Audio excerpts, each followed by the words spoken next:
Assalamualaikum warahmatullahi wabarakatuh. Mari kita lanjutkan materi berikutnya. Kali ini kita sudah menginjak ke bab 3. Oke.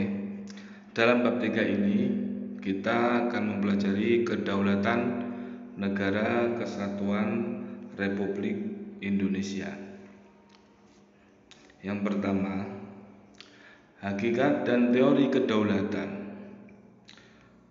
Pengertian kedaulatan. Kata kedaulatan berasal dari kata daulat dalam bahasa Arab daulah, yang berarti kekuasaan tertinggi. Pemerintah berdaulat berarti pemerintahan yang mempunyai kekuasaan tertinggi atas rakyatnya di dalam suatu negara. Kedaulatan adalah kekuasaan tertinggi untuk menentukan hukum dalam suatu negara.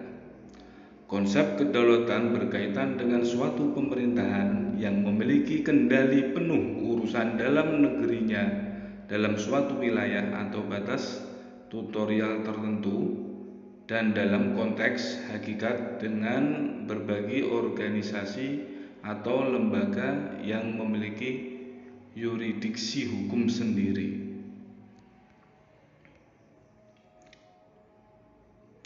Menurut Jean Bourdin, yaitu seorang ahli dari Perancis, menyatakan pada hakikatnya kedaulatan memiliki 4 sifat pokok. Yang pertama, asli.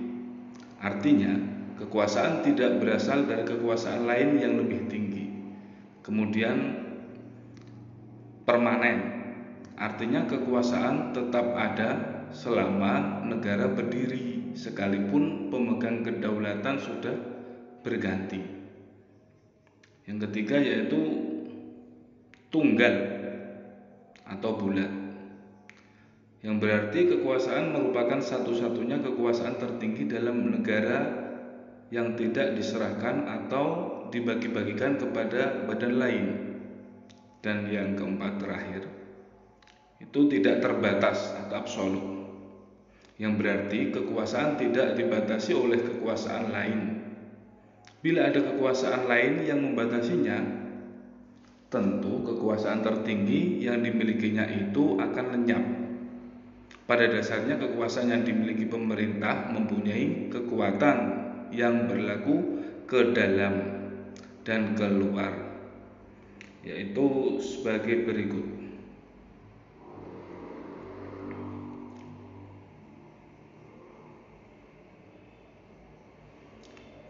Kedaulatan ke dalam. Pemerintah memiliki wewenang tertinggi dalam mengatur dan menjalankan organisasi negara sesuai dengan peraturan perundang-undangan yang berlaku. Kalau keluar, itu pemerintah berkuasa bebas, tidak terkait pemerintah berkuasa bebas, tidak terikat dan tidak tunduk kepada kekuasaan lain selain ketentuan-ketentuan yang telah ditetapkan. Kemudian teori yang kedua yaitu teori kedaulatan. Teori kedaulatan merupakan kekuasaan tertinggi yang dimiliki oleh suatu pemerintahan. Hanya saja muncul pertanyaan dari manakah kekuasaan itu berasal atau muncul. Menjawab pertanyaan ini, terdapat beberapa teori kedaulatan yang menyatakan sumber kekuasaan tertinggi. Yang pertama yaitu kedaulatan Tuhan atau teokrasi. Teori ini mengajarkan bahwa negara atau pemerintah memperoleh kekuasaan yang tertinggi dari Tuhan. Dunia beserta segala isinya adalah ciptaan Tuhan, sehingga apapun yang ada di dunia ini berasal dari Tuhan, termasuk kekuatan yang dimiliki oleh pemerintah yang biasanya raja-raja adalah berasal dari Tuhan. Oleh karena itu, pemegang kekuasaan atau raja-raja mempergunakan kedaulatan harus sesuai dengan kehendak Tuhan. Teori ini umumnya dianut oleh raja-raja yang mengaku sebagai keturunan dewa. Misalnya para raja Mesir kuno, kaisar Jepang, Kaisar Tiongkok, Raja Belanda, dan sebagainya. Demikian pula dianut oleh para raja Jawa zaman Hindu yang menganggap diri mereka sebagai penjelmaan Dewa Wisnu. Ken Arok bahkan menganggap dirinya sebagai titisan Brahmana, Wisnu, dan Siwa sekaligus.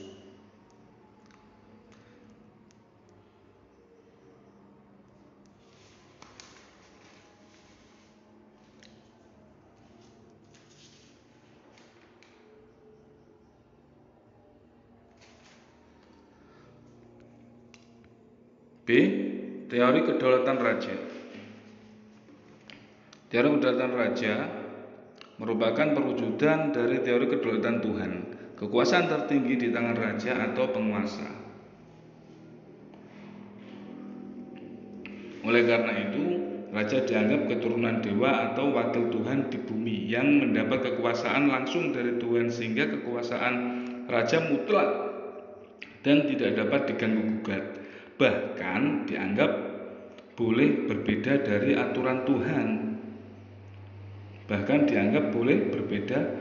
aturan Tuhan. Peletak dasar utama teori ini adalah Niccolo Machiavelli melalui karyanya Principle yang mengatakan bahwa negara harus dipimpin oleh seorang raja yang memiliki kekuasaan mutlak. Sementara itu, Jean Bourdin menyatakan bahwa kedaulatan negara memang dilambangkan dalam pribadi raja. Begitu. Namun raja tetap harus menghormati hukum kodrat, hukum antar bangsa, dan konstitusi kerajaan. Kemudian kedaulatan negara. Menurut teori ini, adanya negara merupakan kodrat alam. Demikian pula kekuasaan tertinggi yang ada pada pemimpin negara. Jadi negaralah yang memiliki kekuasaan tertinggi. Rakyat harus tunduk pada kemauan negara. Penganjur teori ini adalah Paul Laban dan George Jelinek.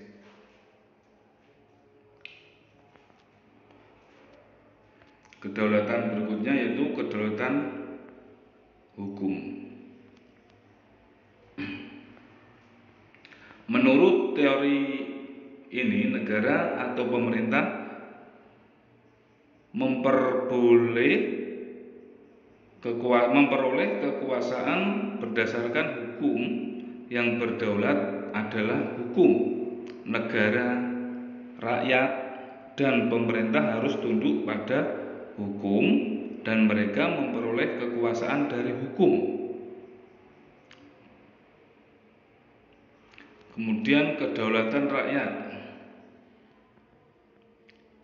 atau demokrasi. Menurut teori kedaulatan rakyat, negara memperoleh kedaulatan dari rakyatnya dan bahkan dari Tuhan ataupun raja, dan bukan dari Tuhan ataupun raja.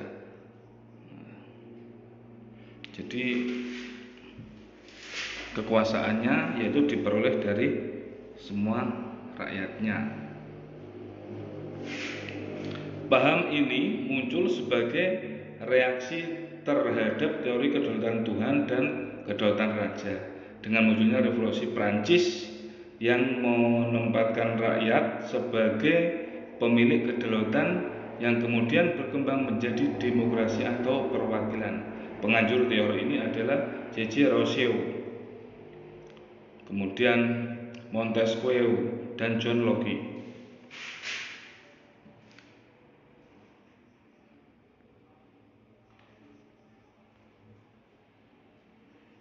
Oke. Ciri-ciri negara yang menganut teori kedaulatan rakyat. Negara yang pertama adalah negara yang memiliki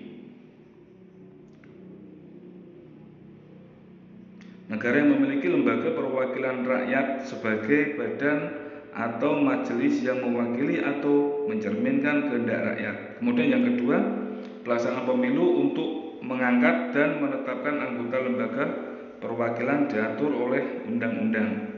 Yang ketiga, kekuasaan atau kedaulatan rakyat dilaksanakan oleh badan atau majelis yang bertugas mengawasi pemerintah.